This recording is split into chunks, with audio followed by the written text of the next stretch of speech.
ক্রয় মূল্যের উপর 60% ক্ষতি হলে বিক্রয় মূল্যের উপর শতকরা ক্ষতি কত? যেহেতু এখানে ক্রয় মূল্যের উপর 60% ক্ষতি বলে দিচ্ছে, তাহলে ধরি ক্রয় মূল্য যদি 100 টাকা হয়, তাহলে বিক্রয় মূল্য কত হবে? না, বিক্রয় মূল্য ইকুয়াল টু কত? 60% ক্ষতি বলছে মানে কত? 40 টাকা। তাহলে এখানে ক্ষতিটা কতটা হচ্ছে? না, ক্ষতি সবসময় কি হয়? না, ক্রয় মূল্য মাইনাস বিক্রয় মূল্য ইকুয়াল টু 60 টাকা। আমাদের উত্তর কি বের করতে বলছে? না, বিক্রয় মূল্যের উপর শতকরায় ক্ষতি কত? না, বিক্রয় মূল্যের উপর তাহলে শতকরায় ক্ষতি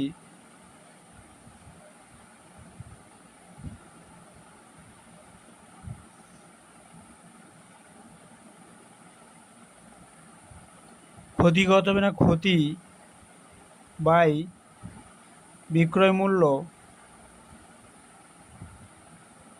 ইন্টু 100 পাশে পার্সেন্ট। এবার এখানে যেহেতু বিক্রয় মূল্যের উপর ক্ষতি বলছে, তাই নিচে বিক্রয় মূল্য রাখলাম, উপরে ক্ষতি রাখলাম। যদি এটা নর্মালভাবে যে ক্ষতির হার বা লাভের হার বের করতে বলতো, তখন আমরা নিচে ক্রয় মূল্য করতাম, কিন্তু এখানে পার্টিকুলার বিক্রয় মূল্যের উপর বলে দিচ্ছে, তাই আমরা নিচে বিক্রয় মূল্য রাখলাম। এবার ক্ষতি কত বেরিয়েছে? 60 টাকা। নিচে ক্রয় মূল্য কত? 40 ছিল, ইন্টু 100%। এই শূন্য 3 2 50, 150% লাভ হবে আমার। ক্ষতির হার 150%।